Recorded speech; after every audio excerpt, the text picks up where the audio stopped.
ફરી એકવાર મેઘાની શરૂઆત ક્યારથી થાય તેવી લાગે છે આપને? 9 તારીખ બેસી જાય પછી ફરી પાછું ગુજરાતની અંદર વરસાદ સારો એવો જોવા મળશે. જે વિસ્તારો બાકી છે એમાં પણ વરસાદ આવવાની શક્યતા રહે છે. બહુ કઈ વાંધો નહીં આવે અલ્નીનોમાં એવું મને બેન લાગે છે. પાણી ગમે તેટલું લાગ્યું હોય તો એ સારું થઈ જાય. તો એને કારણે હું એમ માનું છું કે બહુ વાંધો નહીં આવે, બહુ સારું ચોમાસું જશે બેન આપણું. નમસ્કાર મિત્રો, TV13 ગુજરાતીના ડિજિટલ પ્લેટફોર્મ સાથે હું છું દીપાલી. રાજ્યમાં અત્યારે મેઘાએ જાણે કે વિરામ લેતો હોય તે પ્રકારની સ્થિતિ જોવા મળી રહી છે. કેટલીક જગ્યાએ વરસાદનું જોર ઘટીને અમુક જ ગણ્યા ગાંઠિયા તાલુકાઓમાં અત્યારે 1 ઇંચ કે તેનાથી ઓછો વરસાદ વરસી રહ્યો છે. ત્યારે લોકોમાં હવે એ ચિંતા ઉપજી છે કે શું મેઘરાજા ફરી વરસશે કે નહીં વરસે, કયા વિસ્તારોમાં વરસાદ રહેશે. આ તમામ જે સવાલો સામે આવી રહ્યા છે તેના ઉપર આપણી પાસે અત્યારે ડિટેલમાં માહિતી આપવા માટે જોડાયા છે હવામાન નિષ્ણાત જયપ્રકાશ માઢક. તેમની સાથે આપણે વાત કરીશું. જયપ્રકાશજી, TV13 માં આપનું સ્વાગત છે. જી દીપાલીબેન, નમસ્તે. નમસ્કાર. જયપ્રકાશજી, રાજ્યમાં અત્યારે જોવા જઈએ તો હવે ગણ્યા ગાંઠિયા તાલુકાઓમાં જ છૂટો છવાયા ઝાપટા અત્યારે વરસી રહ્યા છે. મોટાભાગના વિસ્તારોમાં મેઘરાજાએ વિરામ લઈ લીધો છે. તો ફરી એકવાર મેઘાની શરૂઆત ક્યારથી થાય તેવી લાગે છે આપને? જી.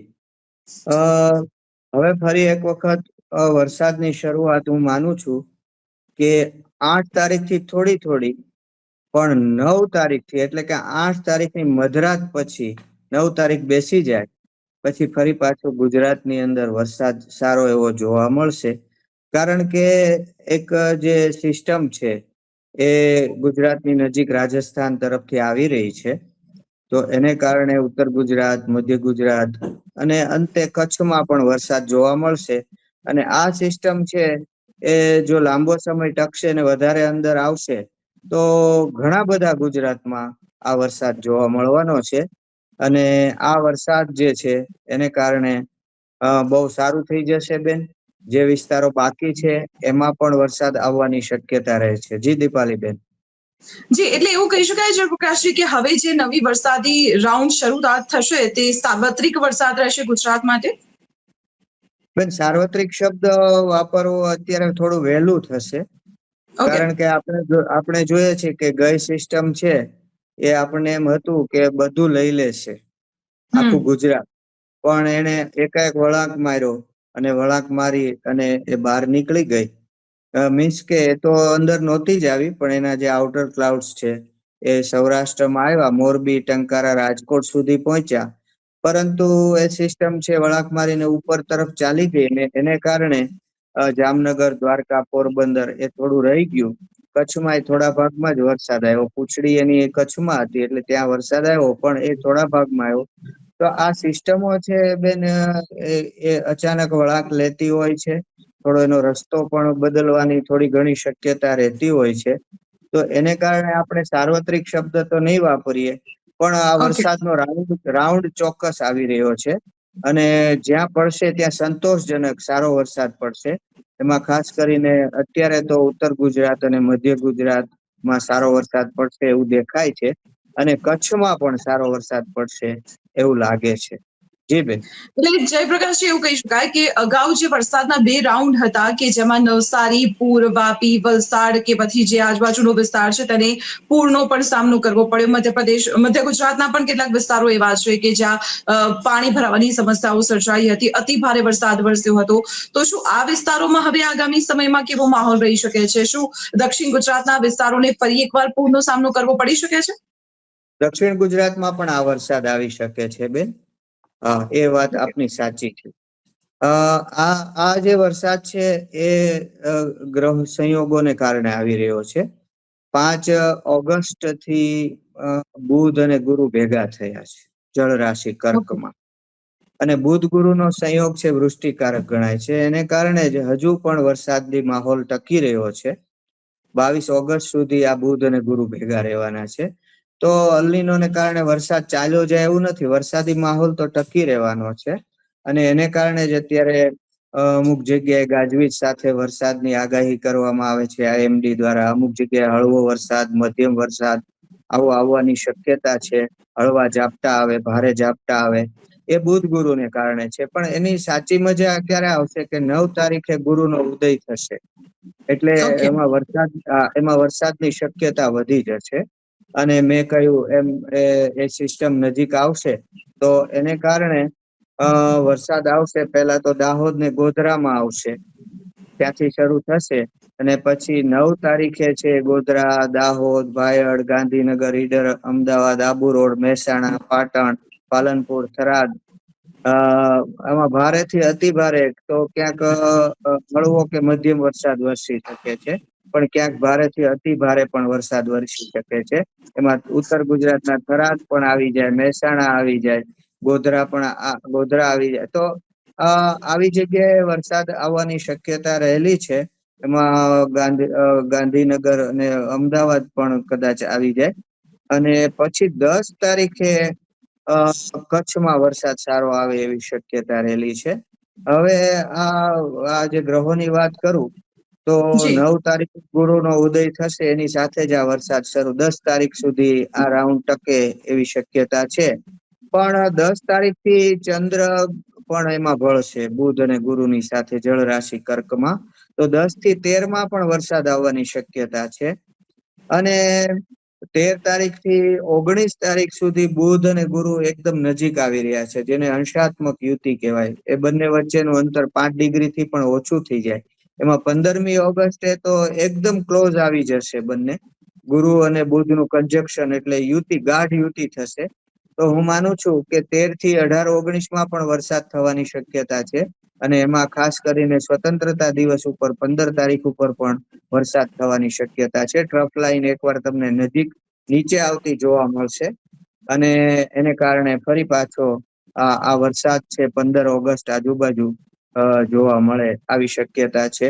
તો આ જે રાઉન્ડ છે 9 થી તે 18 તારીખ સુધીનો, એમાં 2 તબક્કે પણ વરસાદ આવી શકે. પણ હું એને આ એક રાઉન્ડ ગણું છું, એટલા માટે કે જી ડિસ્ટન્સ બહુ ઊંધું નહીં, બહુ કોરું નહીં રે. હજી તો આ વરસાદ જાય ત્યાં ફરી એક વખત ટ્રફ લાઈન નીચે આવશે. અને હાલ એ ઉપર તરફ છે, ઉત્તર તરફ, પણ એ નીચે આવશે અને ફરી પાછો વરસાદ આવશે. એટલે આ 9 થી 18 માં એક સારો રાઉન્ડ વરસાદનો ગુજરાતમાં જોવા મળે એવી બેન શક્યતા મને દેખાઈ રહી છે. જી બેન. જી, તો 9 થી 18 તારીખ સુધી વરસાદી માહોલ રહેશે, એટલે એવું અનુમાન લગાવી શકાય કે 15મી ઓગસ્ટ સ્વતંત્રતા પર્વની ઉજવણીમાં આ વખતે વરસાદ વિલન બની શકે છે. કયા વિસ્તારો સૌથી વધુ પ્રભાવિત થશે એ દિવસે? જી, આપણે વરસાદ તો ગુજરાતમાં આવશે એમ કહી શકાય કે ભાઈ ગુજરાતની અંદર સારો વરસાદ આવશે, એટલું હાલ તુરત કહી શકાય. પહેલા રાઉન્ડની જે હું વાત કરું છું 8 થી 10 માં, 9, જી 8, 9, 10, એ ઉત્તર ગુજરાત, મધ્ય ગુજરાત, દક્ષિણ ગુજરાત અને કચ્છમાં જોવા મળે એવી શક્યતા છે. આ જે બીજી વખત જે વરસાદ આવશે, અથવા તો કન્ટિન્યુ પણ રહે, કારણ કે આ જે સિસ્ટમ છે એ ઘણી વખત અકળ બની જતી હોય છે, ત્યાં સ્થિર લાંબો સમય રહેતી હોય. 48 કલાકની અત્યારે IMD ની આગાહી છે કે 48 કલાક એ આવી શકે છે. બીજી જે વેધર એજન્સીઓ છે એમ કે છે. તો પણ જો એ વધારે ટકી જાય ને વધારે અંદર તરફ જાય તો ઘણો બધો વધારે વિસ્તાર લઈ જાય. આ વખતે પણ વધારે વિસ્તાર લેવાની શક્યતા પૂરેપૂરી છે બેન. અને ઓકે. પછી જે વરસાદ આવે 15 ઓગસ્ટ આજુબાજુ, તો એ આપણે જોવું પડે ક્યાં આવે. પણ એ પણ એક સારો વરસાદનો રાઉન્ડ ગુજરાતમાં જોવા મળશે. જી બેન. જી જયપ્રકાશજી, મારે ખાસ કચ્છ માટે થઈને પૂછવું છે, કારણ કે કચ્છમાં અત્યાર સુધીનો સૌથી ઓછો વરસાદ નોંધાયો છે. અગાઉ જે વરસાદના 2 મોટા રાઉન્ડ ગયા તેમાં પણ કચ્છને જાણે કે મેઘરાજા હાથ તાળી આપીને જતા રહ્યા. તો આ વખતના રાઉન્ડમાં કચ્છ માટે મેઘમહેર જોવા મળી રહી છે આપને? 10 તારીખે કચ્છમાં વરસાદ આવશે, અને એને અડીને જે મોરબી, ટંકારા ત્યાં પણ આવે. અને જો ભગવાનની દયા હોય તો જામનગરમાં પણ આવી જાય વરસાદ. તો આ વખતે બેન 10 તારીખે કચ્છમાં તમને અવશ્ય, 9 તારીખની રાત કે 10 તારીખે કચ્છમાં વરસાદ જોવા મળવાનો છે. જી બેન. જી જયપ્રકાશજી, જ્યારથી ચોમાસાની શરૂઆત થઈ તે પહેલાથી એક વાતો સામે આવતી હતી કે આ વખતના ચોમાસામાં અલ નીનોની અસર જોવા મળી શકે છે, વરસાદ સંતોષજનક ન રહે તેવી પણ શક્યતાઓ છે. આપનું અનુમાન આ વિશે શું કહે છે? અલ નીનો છે ખરો. એ અત્યારે તો એનો ONI જે માપદંડ છે એ 3 ઉપર છે, એટલે એ તો સુપર અલ નીનો જ કહેવાય, બહુ જોરદાર છે. પણ આપણા ઉપર ભગવાનની કૃપા છે કે આપણને હજી બહુ ખાસ નડ્યો નથી. અમુક 2-3 જિલ્લાઓને બાદ કરતા બધે સારો વરસાદ થઈ ગયો છે. પશ્ચિમ ગુજરાતમાં એ થોડું અસમાન વિતરણ ને અલ નીનો શું કરતો હોય છે કે એક તો ચોમાસું મોડું આવે, વિલંબ થાય, વચ્ચે અટકી જાય, પછી વરસાદ આવે ત્યારે વર્ષાનું અસમાન વિતરણ થાય, ક્યાંક વધારે બહુ આવી જાય, ક્યાંક ઓછો આવી જાય, આવું બનતું હોય છે. પણ એ 2-3 જિલ્લાઓને બાદ કરતા ગુજરાતમાં ઘણું સંતોષજનક એ રહ્યું છે. બહુ વાંધો આવ્યો નથી. હું માનું છું કે એનું કારણ છે કે ઉત્તર ધ્રુવની અંદર યુરેશિયન જે પ્રદેશ છે ત્યાં બરફનું આવરણ સારું રહ્યું છે. બીજું એટલાન્ટિક નિનોની ઘટના ઘટી છે, એટલાન્ટિક ઠંડો થઈ ગયો છે. અને ઇન્ડિયન ઓશન ડાયપોલ છે આ સિઝનમાં ન્યુટ્રલ રહ્યો છે. ભલે પોઝિટિવ નથી થયો પણ ન્યુટ્રલ રહ્યો છે. તો આવા કારણોસર હું એમ માનું છું કે અલ નીનોની અસર ઓછી થઈ છે. અને હવે તો બેન સારા સમાચાર આપું કે 15 ઓગસ્ટ પછી અલ નીનો છે એનો જે આ ઇન્ડિયન ઓશન ડાયપોલ કે જે અલ નીનોની અસરને ખાળવામાં મદદરૂપ થતો હોય છે એ ખૂબ પોઝિટિવ થઈ જવાનો છે ને 1.23 જેટલો એનો પોઝિટિવિટીનો આંક થઈ જવાનો છે. એટલે 15 ઓગસ્ટ પછી તો બેન બંગાળની જે ખાડી છે એમાં એક પછી એક લો પ્રેશરો તમને જોવા મળશે અને એને કારણે વારંવાર વરસાદ આવતો જોવા મળશે. જી બેન, અલ નીનો પોઝિટિવ થવા તરફ જઈ રહ્યો છે અને ઇન્ડિયન ઓશન ડાયપોલ પોઝિટિવ થવા જઈ રહ્યો છે. એને કારણે અલ નીનોની ખાસ અસર આપણા દેશમાં જોવા મળશે નહીં. ચોમાસું બહુ સારું રહેશે બેન. જી બેન. જી જયપ્રકાશજી, આમ જોવા જઈએ તો જુલાઈ મહિનો અને ઓગસ્ટ મહિનો કે જે ચોમાસાની પીક ગણવામાં આવતી હોય છે, જુલાઈ મહિનો અડધો કોરો કટ ગયો અને છેલ્લે મેઘમહેર જોવા મળી. ઓગસ્ટની શરૂઆત થઈ ચૂકી છે, ત્યારે આપને શું લાગે છે કે આ વખતનો ઓગસ્ટ કેવું રહેશે? સરેરાશ ઓવરઓલ આ વખતનું ચોમાસું ગુજરાત માટે આપને કેવું લાગી રહ્યું છે? જી બેન, ઓગસ્ટમાં મેં કહ્યું એમ હજુ વરસાદ થવાનો છે અને 13 તારીખથી જે ફરી વખત કહું છું કે 13 તારીખથી 19 સુધી જે બુધ ગુરુ નજીક આવવાના છે અને 15મી ઓગસ્ટે બુધ ગુરુની એકદમ ગાઢ યુતિ થવાની છે. તો એને કારણે એ વરસાદ રહે ને એ વરસાદ 19 જ બંધ થાય એવું નહીં, પણ શરૂ 13 થી 19માં થશે અને એ થોડું લાંબો પણ ચાલી શકે. બીજું કે આગળ ઉપર પણ વરસાદ મને દેખાય છે સપ્ટેમ્બરમાં. 4 સપ્ટેમ્બરે જન્માષ્ટમીની રાત્રે રોહિણી નક્ષત્ર છે. તો એને કારણે ઓકે. સપ્ટેમ્બરમાં પણ વરસાદ આવવાનો છે અને મેં કહ્યું અલ નીનો હવે પોઝિટિવ થઈ જવાની પૂરી શક્યતા હોવાથી એનો આંકડો પણ આવી ગયો છે કે ભાઈ એ 1.3 જેટલો પોઝિટિવ થઈ જશે.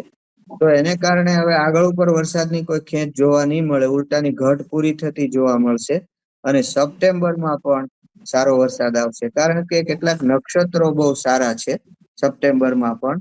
તો એને કારણે સારો છે. હાથીઓ પણ સૂંઢ ફેરવશે તો એને કારણે પણ વરસાદ સારો આવશે. અને પછી ઓક્ટોબરમાં તો દક્ષિણ ભારતમાં વરસાદ આવતો હોય છે, તો એ તો સારો આવવાનો જ છે. એટલે ઓલ ઓવર ગુજરાતમાં સારું ચોમાસું મને એમ લાગે છે કે રહેશે અને એમાં બાકીના વિસ્તારો પણ આવી જાય એવી મને આશા છે. જી બેન, લગભગ કઈ નબળું નહીં રહે ભારત દેશની અંદર. દિલ્હી બાજુ કદાચ થોડુંક નબળું રહેવું હોય તો રહે. અત્યારે તમે જુઓ કે જમ્મુ કાશ્મીર, હિમાચલ, ઉત્તરાખંડમાં જોરદાર વરસાદ, હા. પૂર, ભૂસ્ખલન છે અને ઓરિસ્સામાં પૂર આવેલા છે. નોર્થ ઈસ્ટમાં પણ બહુ વરસાદ આવી રહ્યો, ત્યાં તો 106% જેટલો વરસાદ વરસવાની શક્યતા છે. છત્તીસગઢ અને મધ્યપ્રદેશમાં પણ વરસાદ આવી રહ્યો છે. હાલ હમણાં થોડો વરસાદ હરિયાણા, ચંદીગઢ અને પંજાબમાં પણ પડ્યો. તો આ બહુ કઈ વાંધો નહીં આવે અલ નીનોમાં એવું મને બેન લાગે છે. જી. ઓકે. જયપ્રકાશજી, આપણે ખેડૂતોને લઈને પણ વાત કરી લઈએ, કારણ કે વરસાદ ઉપર તો મોટાભાગે ખેડૂતો સૌથી વધુ નિર્ભર રહેતા હોય છે. ઘણા ખેડૂતો અત્યારે વરસાદને લઈને ક્યાંક અતિવૃષ્ટિની બુમરાળ ઉઠી રહી છે, તો ક્યાંક વરસાદ નથી વરસ્યો તેને લઈને પણ બુમરાળ ઉઠી રહી છે. તો હવે આગામી જે દિવસો છે ચોમાસાના, ખેડૂતો માટે કેવા રહી શકે છે?